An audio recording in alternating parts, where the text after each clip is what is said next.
নমস্কাৰ প্ৰিয় দৰ্শক, চাই আছে ডিবি নিউজ। সামাজিক মাধ্যম ব্যৱহাৰকাৰীসকলে এই বৰ্তমান সময়ছোৱাত এটা বিষয় আপোনালোকে দেখি আছে, সেয়া হৈছে মিয়া, মুছলমান, হিন্দু, অসমীয়া এই বিষয়টোক লৈ এতিয়া বিতৰ্ক চলি আছে আৰু বিভিন্নজনে বিভিন্ন ধৰণৰ মন্তব্য কৰা দেখা পোৱা গৈছে। আৰু শেহতীয়াকৈ বীৰ লাচিত সেনাৰ নেতা শৃংখল চলিহাক লৈ বিভিন্নজনে মন্তব্য কৰা দেখা পোৱা গৈছে সামাজিক মাধ্যমত। বিভিন্নজনে বিভিন্ন ৰূপ দিছে শৃংখল চলিহাক। ইয়াৰ উপৰিও মিয়া প্ৰসংগতো বিভিন্নজনে বিভিন্ন ধৰণৰ ৰূপ দিছে আৰু বিভিন্ন ধৰণৰ এক অস্থিৰ পৰিৱেশ বিৰাজমান কৰিছে অসমত। আমাৰ হাতত মন্তব্য আছে, কিছু মন্তব্য দেখাম কেনেধৰণৰ পৰিৱেশ বৰ্তমান অসমত বিৰাজমান কৰিছে। কিন্তু শেহতীয়া এই পৰিস্থিতিক লৈ সংগঠনৰ ভূমিকাক লৈ আপোনালোকে কি ভাবে, আপোনালোকে মতামত কমেণ্ট ছেকশ্যনত দিব পাৰে। এই প্ৰতিবেদন সম্পূৰ্ণৰূপে লাইভ আছে, আমি আপোনালোকৰ মতামতসমূহ জানিবলৈ চেষ্টা কৰিম আৰু জনাবলৈ চেষ্টা কৰিম যে জাতীয় সংগঠনসমূহৰ কি ভূমিকা হোৱা প্ৰয়োজন এনে পৰিস্থিতিত। কিয়নো ৰাজ্যৰ এতিয়া এক অস্থিৰ পৰিৱেশ। ৰাজ্যৰ মুখ্যমন্ত্ৰী ডক্টৰ হিমন্ত বিশ্ব শৰ্মাই শেহতীয়াভাৱে মন্তব্য কৰিছিল যে উজনি অসম হৈছে অসমীয়াৰ বৰ ভেটি আৰু এই বৰ ভেটিত কেতিয়াও মিয়া বাংলাদেশীক স্থান দিয়া নহ'ব। আৰু এই মন্তব্যৰ পিছতে দেখা পোৱা গৈছে যে উজনি অসমৰ খিলঞ্জীয়া লোকসকলো সক্ৰিয় হৈ উঠিছে, কিয়নো বৰ ভেটিত কেতিয়াও কাকো স্থান নিদিয়ে। আৰু সামাজিক মাধ্যমত মুখ্যমন্ত্ৰী ডক্টৰ হিমন্ত বিশ্ব শৰ্মাই এটা বিশেষ গান ভাইৰেল হৈ পৰিছে। সেই গানটোত বীৰ লাচিত বৰফুকনৰ লগত মুখ্যমন্ত্ৰী ডক্টৰ হিমন্ত বিশ্ব শৰ্মাক তুলনা কৰিছে যে এতিয়া হেংদাং লোৱাৰ সময় আৰু এই হেংদাং লোৱাৰ সময়ত মুখ্যমন্ত্ৰী ডক্টৰ হিমন্ত বিশ্ব শৰ্মাই সাহসী সিদ্ধান্ত লৈছে, যাৰ বাবে এতিয়া মিয়াসকলক বা বাংলাদেশী মিয়াসকলক খেদিবলৈ সাহস কৰিছে। এনেধৰণৰ বিভিন্ন ধৰণৰ এক পৰিৱেশ বিৰাজমান কৰিছে। শেহতীয়াকৈ পৰিৱেশ আৰু পৰিস্থিতি ইমানে ভয়াৱহ হৈ উঠিছে যে ট্ৰেইনৰ ভিতৰত চলি থকা এখন চলন্ত ট্ৰেইনৰ ভিতৰত প্ৰশ্ন কৰিছে কেইজনমান যুৱকে এজন যুৱকক যে আপুনি হিন্দু নে মুছলমান, আপুনি মুছলমান নে হিন্দু। যেতিয়া যুৱকজনে উত্তৰ দিছিল যে মই মুছলমান, তাৰপিছত আক্ৰমণ চলিল সেই যুৱকজনৰ। ঘটনা ইতিমধ্যে সামাজিক মাধ্যমত ভাইৰেল হৈ পৰিছে। এটা সামান্য ঘটনাৰ বাবে, এটা কাৰণৰ বাবে এতিয়া যেন আইন হাতত তুলিবলৈ কোনো ভৰিক্ষেপেই নকৰে, তেনেধৰণৰ এক পৰিৱেশ। কিছু দৃশ্যাংশ আপোনালোকক দেখাই ল'ম আৰু এই প্ৰতিবেদনত আপোনালোকৰ সৈতে কথা পাতিম, আপোনালোকে মতামত দিব। বৰ্তমান সময়ত সংগঠনৰ ভূমিকা, ডিজিটেল ক্ৰিয়েটৰসকলৰ ভূমিকা আৰু বৰ্তমান সময়ত প্ৰজন্মৰ প্ৰতিনিধি হিচাপে আপুনি কি ভাবে বা বৰ্তমান পৰিস্থিতি দেখা পাই এজন সচেতন যুৱক হিচাপে বা সচেতন ব্যক্তি হিচাপে কি ভাবে, সেয়াও আপোনালোকে কমেণ্ট ছেকশ্যনত কমেণ্ট কৰিব পাৰে। ৰাজ্যৰ এই পৰিস্থিতিৰ সম্পৰ্কত মই দৃশ্যাংশ দেখাই ল'ম এই মুহূৰ্তত যে ট্ৰেইনৰ ভিতৰত কেনেধৰণৰ পৰিৱেশ বিৰাজমান কৰিছিলে। ইতিমধ্যে ডিবি স্ক্ৰীণত আপোনালোকে প্ৰত্যক্ষ কৰিছে শেহতীয়াভাৱে মিয়ালেণ্ড দাবী কৰিছিল আৰু ইয়াৰ পিছতে মুখ্যমন্ত্ৰীয়েও উত্তৰ দিছিল যে মিয়ালেণ্ড তেওঁলোকে বাংলাদেশত পাব। আৰু শেহতীয়াভাৱে এটা দৃশ্যাংশ, অতি ভয়াৱহ দৃশ্যাংশ এটা ভাইৰেল হৈছে। যি দৃশ্যাংশত দেখা পোৱা গৈছে যে ট্ৰেইনৰ ভিতৰত চলন্ত এখন ট্ৰেইনৰ ভিতৰত এজন যুৱকক প্ৰহাৰ কৰা।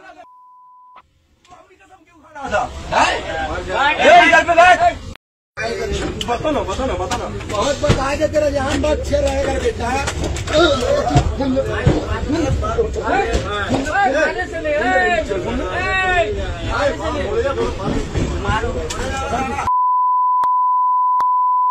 হিন্দু অসমীয়াৰ মাজত এখন যুদ্ধ হ'ব নেকি? দীৰ্ঘদিনৰ পৰাই অসমত মিলা প্ৰীতিৰে বসবাস কৰা সকলো জাতি জনগোষ্ঠীৰ মাজত যি পৰিৱেশ আছিল, এই পৰিৱেশ এতিয়া হঠাৎ অস্থিৰ হৈ উঠিলে নেকি? 2026 চনৰ বিধানসভা নিৰ্বাচন সমাগত আৰু এতিয়া দেখা পোৱা গৈছে শেহতীয়াভাৱে উজনি নামনি মিয়া প্ৰসংগ বিতৰ্ক ক্ৰমান্বয়ে যেন বৃদ্ধি হৈ উঠিছে। আৰু এয়া এটা দৃশ্যাংশ, এজন যুৱকক কাপোৰ ফালি দিয়া হৈছে, যুৱকজনক প্ৰহাৰ কৰা হৈছে। যুৱকজন মুছলমান হোৱাৰ বাবে প্ৰহাৰ কৰিলে একাংশ লোকে, কাৰণ যুৱকজনে ট্ৰেইনৰ ভিতৰত এটা সামান্য ঘটনা এটা সংঘটিত কৰিছিল, যাৰ ফলস্বৰূপে এতিয়া যুৱকজনক প্ৰহাৰ কৰিছে। অৰ্থাৎ সামাজিক মাধ্যমত ডিজিটেল ক্ৰিয়েটৰসকলে কোৱা কিছু মন্তব্যৰ প্ৰভাৱ চাওক। বিভিন্নজনে এতিয়া মোবাইল ফোনত সামাজিক মাধ্যমত বিভিন্ন ধৰণৰ মন্তব্য কৰে, উত্তেজনাময় মন্তব্য, আৰু মন্তব্যসমূহৰ প্ৰভাৱ এতিয়া দেখা পোৱা গৈছে এনেধৰণে যে যাৰ ফলস্বৰূপে ট্ৰেইনত যাত্ৰা কৰা একাংশ ব্যক্তিক হিন্দু মুছলমান প্ৰশ্ন কৰা হৈছে, তাৰপিছত আক্ৰমণ কৰা হৈছে। আৰু এই ধৰণৰ দৃশ্যাংশ এতিয়া সামাজিক মাধ্যমত ভাইৰেল হৈ পৰিছে। অতি ভয়াৱহ দৃশ্য, যুৱকজনক কেৱল প্ৰহাৰ কৰিছে। এখন যুদ্ধ হ'বলৈ গৈ আছে নেকি? অসমীয়া, মিয়া, উজনি নামনি, হিন্দু মুছলমান এই ধৰণৰ ব্যক্তিৰ মাজত এখন যুদ্ধ চলিব নেকি? ৰাজ্যৰ পৰিস্থিতি অতি ভয়াৱহ হৈ উঠিছে। আৰু এই মুহূৰ্তত এটা দৃশ্যাংশ আপোনালোকক দেখাইছোঁ যে ট্ৰেইনৰ ভিতৰত চলন্ত ট্ৰেইনৰ ভিতৰত কেনেধৰণে এজন যুৱকক প্ৰহাৰ কৰা হ'ল। ইয়াৰ ওপৰত কিছু দৃশ্যাংশ দেখাম আপোনালোকক। সংগঠনৰ বিষয়ববীয়াসকলেও এতিয়া কেনেধৰণৰ মিয়া খেদাৰ ক্ষেত্ৰত নেতৃত্ব লৈছে, কিছু দৃশ্যাংশ আপোনালোকক দেখাম।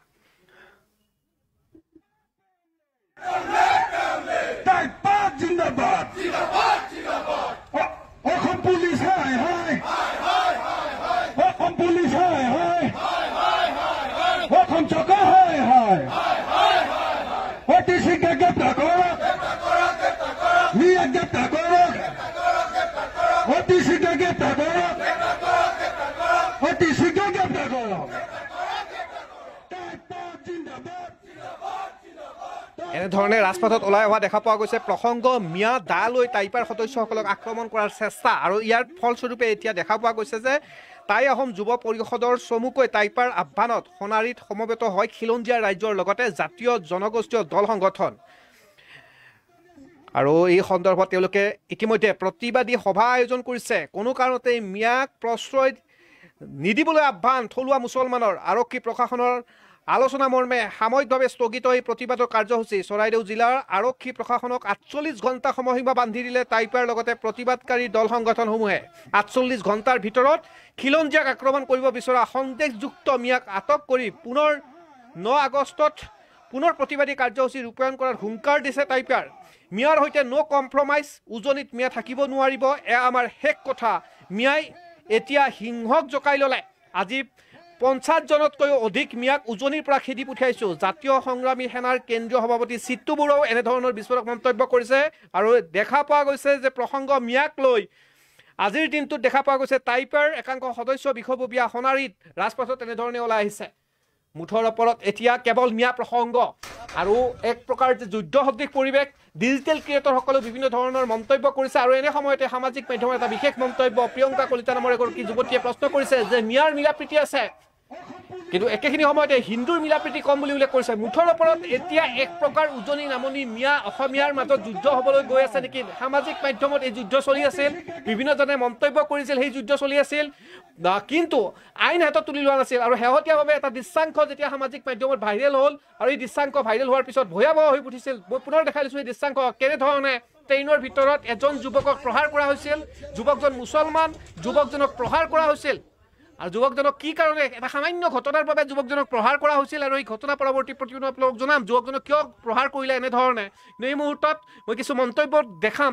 একাংশ সামাজিকভাৱে সচেতন প্ৰজন্মৰ প্ৰতিনিধিয়ে এতিয়া সামাজিক মাধ্যমতে বিভিন্ন ধৰণৰ মন্তব্য দিয়া দেখা পোৱা গৈছে।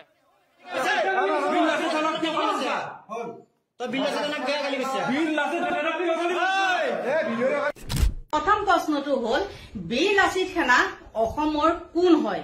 এটাটো দালাল সংগঠনহে, আৰু নেক্সট তেওঁলোক অসমৰ অভিভাৱক নেকি?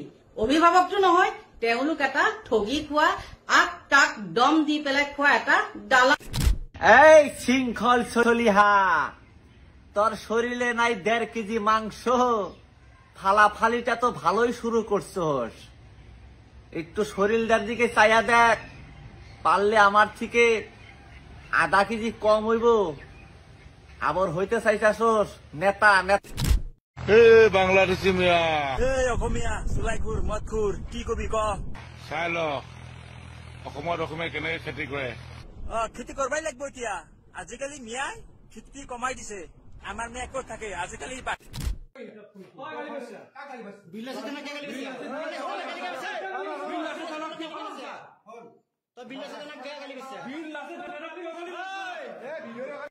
প্ৰথম প্ৰশ্নটো হ'ল বীৰ লাচিত সেনা অসমৰ কোন হয়?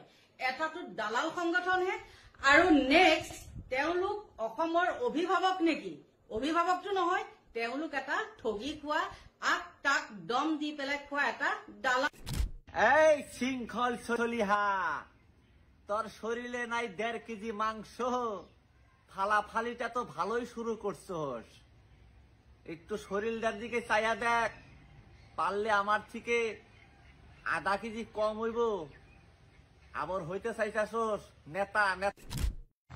বাংলাদেশী মিয়া এই অসমীয়া চুলাইখুৰ মদখুৰ কি কবি ক? চাই ল অসমত অসমীয়া কেনেকে খেতি কৰে। খেতি কৰবাই লাগিব এতিয়া।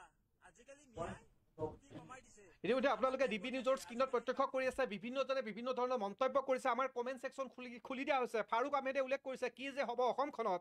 আবুল হাছানে উল্লেখ কৰিছে অসমৰ মুখ্যমন্ত্ৰীগৰাকীয়ে 26ৰ নিৰ্বাচনী বৈতৰণি পাৰ কৰাৰ বাবে কিছু মদাহীক ঠিকা দিছে। মদাহী কেইজনে অসমখন পৃথিৱী বুলি ভাবিছে। এতিয়া বিভিন্নজনে বিভিন্ন ধৰণৰ মতামত দিয়া দেখা পোৱা গৈছে। আপোনালোকে আপোনালোকৰ মতামতসমূহ দিয়ক, কিন্তু অসাংবিধানিক শব্দ আপোনালোকে প্ৰয়োগ নকৰিব। আমি জানিব বিচাৰিছোঁ সামাজিকভাৱে দায়বদ্ধ আপোনালোকসকলে কি ভাবে। অসমৰ পৰিস্থিতি অতি ভয়াৱহ হৈ আছে আৰু আপোনালোকৰ দায়িত্বও আছে এই সময়খিনিত আৰু সংবাদ মাধ্যমত এজন সাংবাদিক হিচাপে আমাৰো দায়িত্ব আছে যে আইন হাতত তুলি নল'ব কেতিয়াও কোনো এটা বিষয়ত আইনী প্ৰক্ৰিয়াৰ ঊৰ্ধত কোনো নহয় এই কথা আপোনালোকে মনত ৰাখিব পুনৰ জনাইছোঁ ডিবিনিউজৰ দৰ্শকসকলক যে পৰিস্থিতি অতি ভয়াৱহ হৈ উঠিছে আৰু শেহতীয়াভাৱে একাংশই মিয়াক সমৰ্থন কৰিছে আন একাংশই মিয়াক বিৰোধিতা কৰিছে হিন্দু মুছলমান প্ৰসংগ আহি পৰিছে উজনি অসম জাতিৰ বৰভেটি আৰু এই কথা আমিও স্বীকাৰ কৰিব লাগিব আৰু এই কথা মুখ্যমন্ত্ৰী ডক্টৰ হিমন্ত বিশ্ব শৰ্মাই কোৱাৰ পিছতে দেখা পোৱা গৈছে যে উজনি অসমৰ এক সংগঠনসমূহে কৈছে যে এতিয়া মিয়াই সিংহক জোকাই লৈছে গতিকে কোনো কম্প্ৰমাইজ কৰা নহ'ব মিয়াৰ লগত 50জনকৈ মিয়াক উজনি অসমৰ পৰা এই মুহূৰ্তলৈকে খেদি পঠোৱা হৈছে আৰু বাকীসকলকো ক্ৰমান্বয়ে খেদি পঠোৱা হ'ব বুলি মন্তব্য কৰিছে এক প্ৰকাৰ হুংকাৰ আৰু এই মুহূৰ্তত ডিবিনিউজৰ দৰ্শকসকলক জনাওঁ যে উজনি অসমতে আকৌ আন একাংশই কৈছে যে মিয়াই অসমীয়া ভাষাটোক জীয়াই ৰাখিছে বিদ্যালয়সমূহত যিসমূহ চৰকাৰী বিদ্যালয় আছে এই চৰকাৰী বিদ্যালয়সমূহত মিয়া ছাত্ৰ ছাত্ৰীসকলেহে অসমীয়া মাধ্যমত পঢ়ি অসমীয়া ভাষাটো জীয়াই ৰাখিছে অসমীয়া ভাষা আন্দোলনৰ সময়ত বিভিন্ন সময়তে মিয়াৰ অৰিহণা আছে ইত্যাদি বিভিন্ন ধৰণৰ মন্তব্য সামাজিক মাধ্যমত ডিজিটেল ক্ৰিয়েটৰসকলে কৰি আছে আপোনালোকে কি ভাবে এই বিষয়টোৰ ওপৰত কমেণ্ট ছেকশ্যনত কমেণ্টত জনাব কিছু মন্তব্য আপোনালোকক দেখাম আনহাতে মিয়াৰ মিলাপ্ৰীতি থকা প্ৰসংগত মন্তব্য কৰিছে মুঠৰ ওপৰত ডিজিটেল ক্ৰিয়েটৰসকলৰ এই বৰ্তমান মুহূৰ্তত বিভিন্ন ধৰণৰ মন্তব্য কেৱল মিয়া হিন্দু মুছলমান এই বিষয়টোৰ ওপৰতে এতিয়া প্ৰশ্ন উত্থাপন হয় যে এনে সময়ত আপোনাৰ মোৰ সামাজিকভাৱে দায়বদ্ধ লোকসকলৰ এটা দায়িত্ব থাকিব যে আমি ডিজিটেল ক্ৰিয়েটৰসকলে বা সামাজিকভাৱে দায়বদ্ধ লোকসকলে যাতে সামাজিক প্লেটফৰ্ম অপব্যৱহাৰ নকৰোঁ কিয়নো ইয়াৰ বিষ ইতিমধ্যে আৰম্ভ হৈছে ট্ৰেইনত সংঘটিত হোৱা এই ঘটনাটো এটা উদাহৰণ আপোনালোকক জনাম যুৱকজনক কি কাৰণে এনেধৰণে প্ৰহাৰ কৰা হৈছে প্ৰতিবেদন শেষত কিন্তু কিছু মন্তব্য আপোনালোকক দেখাই ল'ব বিচাৰিছোঁ শেহতীয়াভাৱে সামাজিক মাধ্যমত ভাইৰেল হোৱা কেইটামান মন্তব্য মোৰ পাছত যে এখন বিদ্যালয় এখন দেখিছে এই বিদ্যালয়খনৰ নাম হৈছে 502 নং জেঙনিকটীয়া বালিকা বিদ্যালয় এইখনত ছাত্ৰ ছাত্ৰী বহুত আছে অসমীয়া মাধ্যমৰ স্কুল হয় বহুত ছাত্ৰ ছাত্ৰী আছে কিন্তু এই ছাত্ৰ ছাত্ৰীখিনিত এতিয়া সবতকৈ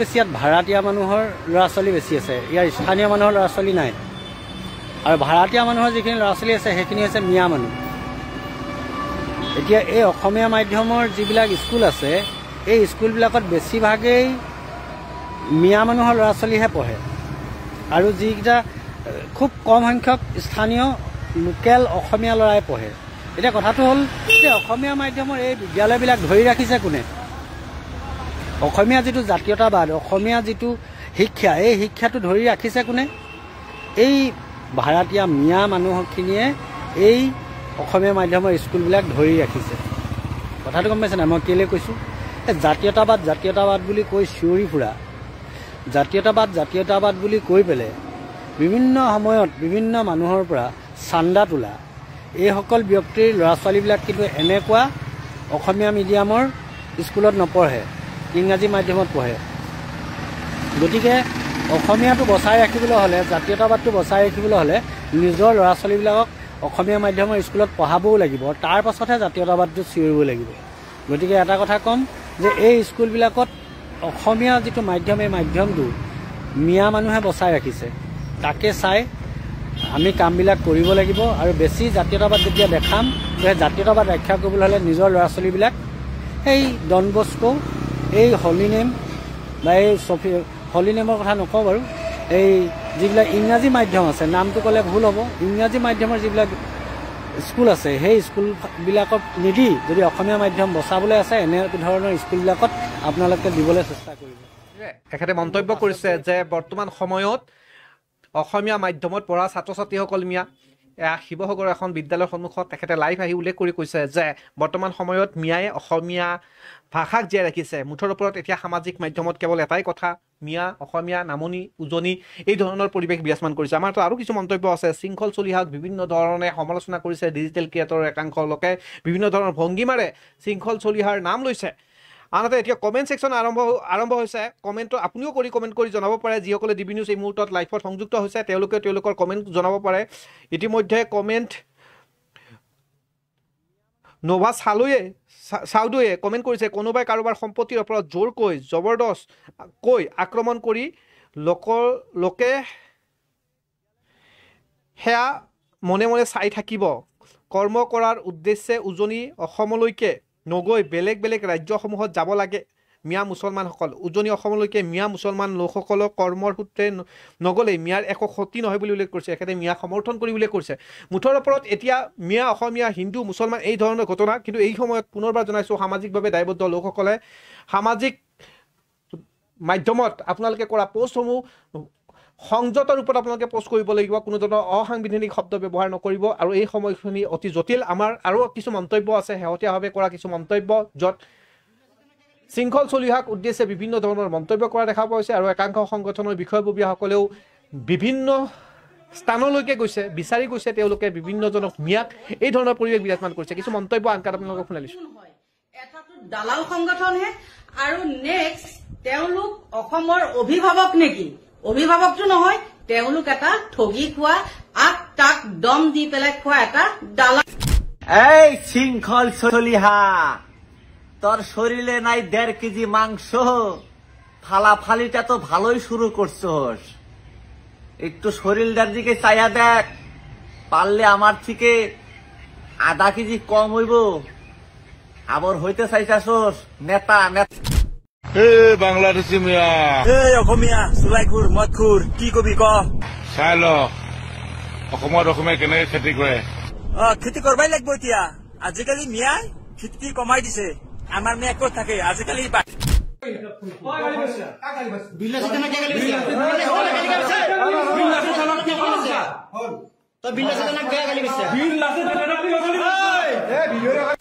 প্ৰথম প্ৰশ্নটো হ'ল বীৰ লাচিত সেনা অসমৰ কোন হয়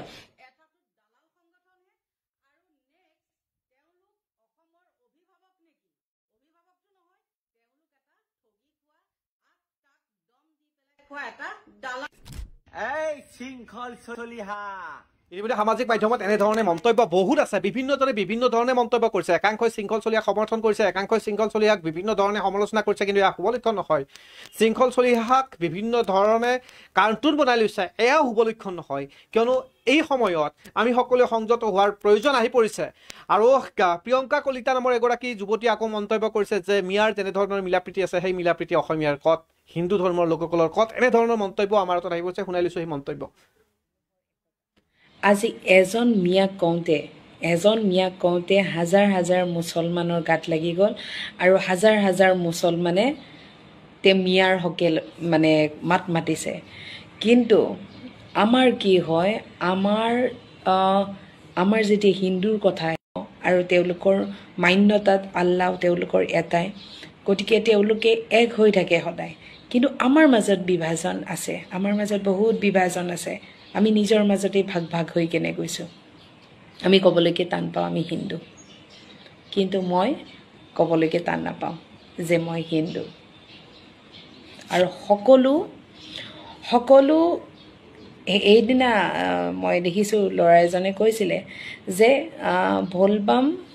বলবামটো যে বেলেগ মানে আমি বেলেগ ধৰ্মৰ হেৰি নকৰোঁ কিন্তু সেইটো বেলেগ ধৰ্ম নহয় সেইটো হিন্দু ধৰ্মই আমাৰ ধৰ্মৰে আমিও শিৱক পূজা কৰোঁ আমিও লক্ষ্মী পূজা পাতোঁ আমিও দুৰ্গা পূজা পাতোঁ কোনোবাই যদি কিবা নাজানিব পাৰে কাৰোবাৰ শিক্ষা কম কাৰোবাৰ শিক্ষা বেছি কোনোবা অবুজ কোনোবা বুজ যোনে বুজি নাপায় তেওঁলোকক মৰমেৰে বুজালেই হ'ল বুজি যাবতোন মানুহৰ একতা আজি এজন মিয়াক কওঁতে হাজাৰ হাজাৰ মুছলমানৰ গাত লাগি গ'ল আৰু হাজাৰ হাজাৰ মুছলমানে তে মিয়াৰ হকে মানে মাত মাতিছে কিন্তু আমাৰ কি হয়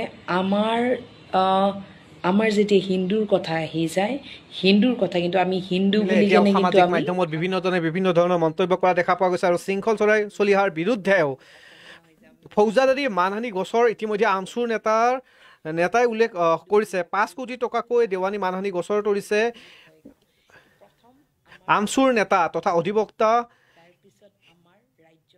ইমতিয়াজ হুছেইনে আৰু আমাৰ তাত মন্তব্য আছে ইমতিয়াজ হুছেইনৰ য'ত 5 কোটি টকাৰ মানহানি গোচৰ তৰিছে শৃংখল চলিহাৰ বিৰুদ্ধে আমি মন্তব্যটো শুনাই লৈছোঁ আৰু আমাৰ হৈ যুক্তি প্ৰদৰ্শন কৰি আছে দেশৰে আমাৰ সুপ্ৰিম কোৰ্টৰ জ্যেষ্ঠ অধিবক্তা কপিল সিব্বল ডাঙৰীয়া আজি যেতিয়া মেটাৰটো আজি শুনানিৰ বাবে আৰম্ভ হ'ল তেতিয়া চিফ জাষ্টিছ গাবাই ডাঙৰীয়াই ক'লে যে তেওঁ যিহেতু যোৱাকালিহে চিফ জাষ্টিছৰ কাৰ্যালয়ত তেওঁ দায়িত্ব ভাৰ লৈছে তেওঁ ইতিমধ্যে গোটেই পেপাৰ্ছখিনি থ্ৰু দি যোৱা নাই, তেওঁ সেই কাৰণে প্ৰস্তুত নহয়। কিন্তু তথাপিতো দুই পক্ষৰ মাজত আলোচনা হ'ল যে যেতিয়া পূৰ্ণাংগ শুনানি হ'ব ৰিগাৰ্ডিং ইণ্টাৰিম ৰিলিফ, তেতিয়া কি বিষয়ৰ ওপৰত আলোচনা হ'ব, সেই ইছ্যুজবোৰ কম্পাইল কৰি কাৰণে কম্পাইলেশ্যনছবোৰ দুই পক্ষৰ মাজত আলোচনা কৰি শনিবাৰ ইভিনিঙৰ ভিতৰত, ছেটাৰডে ইভিনিঙৰ ভিতৰত সেইখিনি ৰেডি কৰিবলৈ দিছে আৰু আমাৰ মানডে ইভিনিঙৰ ভিতৰত সুপ্ৰিম কোৰ্টত সেইখিনি ফাইল কৰিবলৈ দিছে।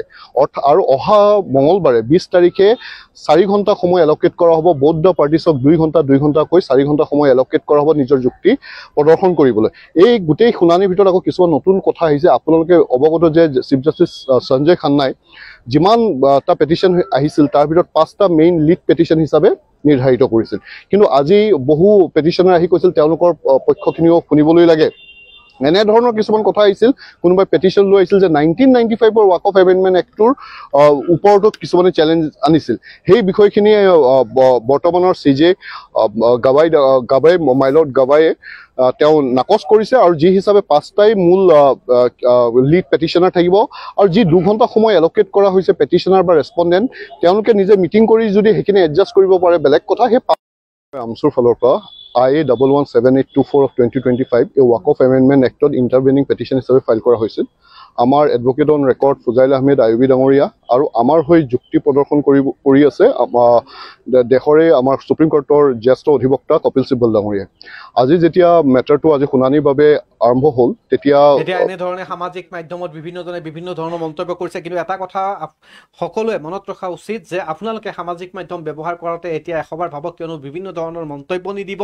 সমাজখন যাতে উশৃংখল নহয় তেনেকুৱা ধৰণৰ মন্তব্য নিদিব, কমেণ্ট নকৰিব। তেনেকুৱা ধৰণৰ মন্তব্য অথবা কমেণ্টে সমাজখন বিশৃংখল কৰিব পাৰে। শেহতীয়াকৈ ট্ৰেইনত যি দুৰ্ঘটনা বুলি কৈছোঁ, ট্ৰেইনত যি ঘটনা সংঘটিত ঘটিছে কিছু দৃশ্যাংশ আপোনালোকক দেখাব। সেই দৃশ্যাংশসমূহ আপোনালোকে প্ৰত্যক্ষ কৰিলে গম পাব যে এই ধৰণৰ মন্তব্যসমূহে গৈ ক'ৰবাত এক বিস্ফোৰণ ঘটে আৰু তেতিয়া এনেধৰণৰ পৰিৱেশ সৃষ্টি হয় য'ত চলন্ত ট্ৰেইন এখনত হিন্দু মুছলমান প্ৰশ্ন আহিছে, প্ৰশ্ন মুছলমান হোৱাৰ বাবে প্ৰহাৰ কৰা হৈছে। অভিযোগ কৰিছিলে যে সেই উক্ত যুৱকজনে মুছলিম যুৱকজনে উক্ত মুছলমান যুৱকজনে তাত চুৰি কাৰ্যত জড়িত হৈ পৰিছিল ট্ৰেইনত ট্ৰেইনখনত আৰু সেই অভিযোগৰ ভিত্তিতে কোনো ধৰণৰ তদন্ত নকৰাকৈ কেৱল প্ৰহাৰ কৰিলে, অৰ্থাৎ আইনৰ ওচৰলৈকে যোৱা নাই। যদি চুৰি কৰিছিল উক্ত যুৱকজনে আইনৰ ওচৰলৈকে যোৱাৰ প্ৰয়োজন আছে। আইনক নামানি নিজৰ হাততে আইন লৈ তেওঁলোকে যুৱকজনক প্ৰহাৰ কৰিলে আৰু এই দৃশ্য ইতিমধ্যে সামাজিক মাধ্যম ভাইৰেল হৈ পৰিছে আৰু পৰিৱেশ অতি ভয়াৱহ হৈ পৰিছে। গতিকে সামাজিকভাৱে দায়বদ্ধ এজন সচেতন ব্যক্তিৰ পৰিচয় আপুনি মই দিব লাগিব এই সময়ত। আৰু আপোনালোকে এই পৰিৱেশ আৰু পৰিস্থিতিৰ ওপৰত কি ভাবে ইয়াৰ ওপৰত আপোনালোকে মন্তব্য কমেণ্টত দিব পাৰে। বিদায় লৈছোঁ।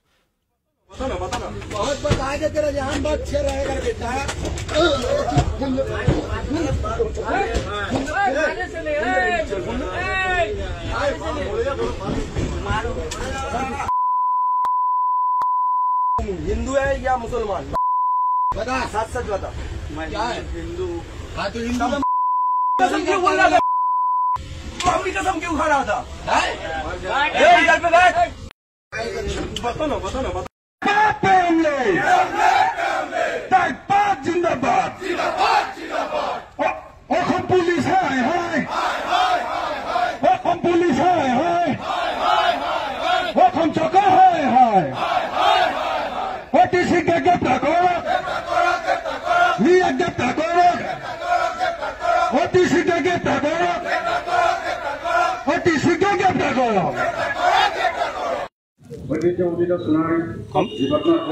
চাওক, যোৱাকালি খিলঞ্জীয়াৰ প্ৰাণকেন্দ্ৰস্বৰূপ চৰাইদেউ জিলাৰ সদৰ সোণাৰী নগৰত এটা অতি দুৰ্ভাগ্যজনক ঘটনা হৈছে। খিলঞ্জীয়া মুছলমান মহিলা এগৰাকী মাতি এটা সন্দেহযুক্ত নাগৰিকৰ দলে ইয়াত তেখেতসকলে বলপূৰ্বক অধিকাৰ কৰা বা কাঢ়ি লোৱাৰ প্ৰচেষ্টাৰ বিষয়ে আমাক অৱগত কৰিছিলে আমাৰ কৰ্মীসকলক। আৰু এই বিষয়ৰ সত্যতা বিচাৰ কৰিবৰ বাবে সঁচা মিছা বিচাৰ কৰিবৰ বাবে আমাৰ টাইপাৰ কৰ্মীসকলে যেতিয়া গৈ সজমিন তদন্ত কৰিবলৈ উপস্থিত হ'ল উপস্থিত হোৱাৰ মাত্ৰকে কোনো কথা বতৰা সোধপোছ নোহোৱাকৈয়ে দাহ আৰু জাঠি লৈ আমাৰ ল'ৰাক মাৰিবলৈ খেদি আহিল আৰু সৌভাগ্যক্ৰমে আমাৰ এজন ল'ৰাৰ ডিঙিত দাহৰ ঘাপ পৰাৰ পৰা বাচিছে গতিকে এই যিটো কথা যোৱা বহুদিনৰ পৰা চলি আছে আমি দেখিছোঁ এই কথাবিলাকে এটা গভীৰ তাৎপৰ্য বহন কৰিছে খিলঞ্জীয়া মানুহৰ ওপৰত যিটো অত্যাচাৰ এটা অৰ্গেনাইজ পেটাৰ্ণ যিটো আৰম্ভ হৈছে এই পমুৱা বা অভিভাষী মুছলমান যিটো আমি সাধাৰণতে মিয়া শব্দই যিটো অভিহিত কৰোঁ এই কথাটো কিন্তু অতি দুৰ্ভাগ্যজনক আৰু যোৱাকালি আমি এজাহাৰ দিছোঁ আমাৰ সোণাৰী সদৰ থানাত এই দোষীসকলক আমি 48 ঘণ্টাৰ ভিতৰত আমি কৰায়ত্ব কৰিবৰ কাৰণে আমি দাবী জনাইছোঁ আৰু যদি কৰায়ত্ব নকৰে তেতিয়াহ'লে কিন্তু অহা 9 তাৰিখৰ পৰা 100 ঘণ্টীয়া চৰাইদেউ জিলা বন্ধ কাৰ্যসূচী ঘোষণা কৰা হ'ব আৰু এটা কথা আমি স্পষ্ট ৰূপত ক'ব বিচাৰিছোঁ বিগত এটা বছৰ ধৰি অসমত এই মিয়া খেদা এটা আন্দোলন হৈছে ইয়াত মিয়া খেদিবৰ কাৰণে বিভিন্ন জাতীয় জনগোষ্ঠীয় সংগঠনৰ কৰ্মীসকলে বা জাতীয়বাদী মানুহসকলে ঘৰে ঘৰে এটা অভিযান চলাইছে কিন্তু টাই আহোম যুৱ পৰিষদে কিন্তু আজি তাৰিখলৈকে ঘৰে ঘৰে অভিযান চলোৱা নাছিলে আমি য'ত খবৰ পাইছোঁ অবৈধ নাগৰিকৰ সম্পৰ্কে আমি স্থানীয় প্ৰশাসনক আমি অৱগত কৰিছোঁ আমি কেতিয়াও আইন হাতত তুলি লোৱা নাই যোৱাকালিও আমি আইন হাতত তুলি লোৱা নাছিলোঁ আমি খবৰ ল'বলৈ গৈছোঁ আপোনালোকে যদি সেই মহিলাগৰাকীক সোধে যিগৰাকী আমাক অভিযোগ দিছিলে আপোনালোকে তাৰ প্ৰমাণ পাব কিন্তু আমাৰ নিৰস্ত্ৰ যুৱকসকলক যেতিয়া দাহে ঘপিয়াই মাৰিবলৈ আহিলে ডিঙিত ঢাপ দিবলৈ আহিলে এতিয়া আমি বহি নাথাকোঁ নাই ৰঙামাটি নাই গুৱাহাটী 48 ঘণ্টা সময় দিছোঁ প্ৰথম কথা দোষীক কৰায়ত্ব কৰক আৰু 48 ঘণ্টাৰ ভিতৰত উজনি অসমৰ পৰা মিয়াই উজনি অসম ত্যাগ কৰক নহ'লে আমি অভিযান চলাবলৈ আমি বাধ্য হ'ম আৰু অতি শীঘ্ৰেই আমি উজনি অসমৰ প্ৰত্যেকখন চহৰত আৰু প্ৰধান গাঁওসমূহত আমি জোৰ সমদলৰ আমি কাৰ্যসূচী ল'ম এই জোৰ সমদল কাৰ্যসূচীৰ যোগেদি আমি চৰকাৰক সকীয়াই দিম যে অনাগত খুব কম সময়ৰ ভিতৰতে উজনি অসমৰ পৰা মিয়াসকল যাব লাগিব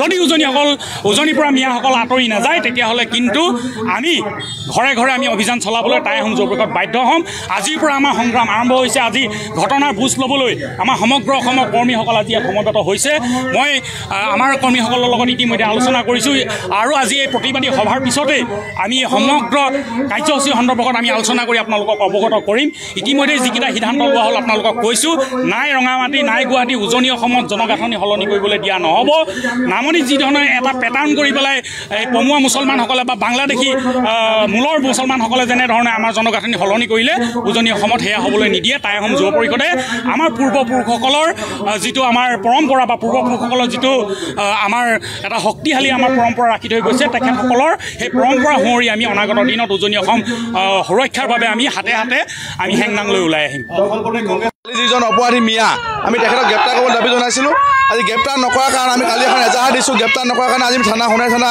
ঘেৰা কৰিছোঁ যে চৰাইদেউ জিলা পুলিচ প্ৰশাসনে কি ব্যৱস্থা লৈছে আজি তেখেতে একো ব্যৱস্থা লোৱা নাই মিয়াগৰাকীক তেখেতে প্ৰটেকশ্যন দিব বিচাৰিছে নেকি আমি অসম চৰকাৰক ধিক্কাৰ জনাইছোঁ আৰু অনতিপলমে গ্ৰেপ্তাৰ কৰিবলৈ দাবী জনাইছোঁ আৰু ইতিমধ্যে যদি 48 ঘণ্টা উকলি গৈছে আমি অহা শনিবাৰৰ পৰা আমি 100 ঘণ্টীয়া চৰাইদেউ জিলা বন্ধ ঘোষণা কৰিছোঁ যদি তেখেতক অতি শীঘ্ৰে মিয়া গ্ৰেপ্তাৰ কৰক অন্যথা কিন্তু অসমত আমাৰ চৰাইদেউত শান্তি শৃংখলা বিঘিন্ন পৰিৱেশ সৃষ্টি হ'ব ইয়াতকৈ আৰু জংগী আন্দোলন আমি কাৰ্যসূচী গ্ৰহণ কৰিবলৈ বাধ্য থাকিম।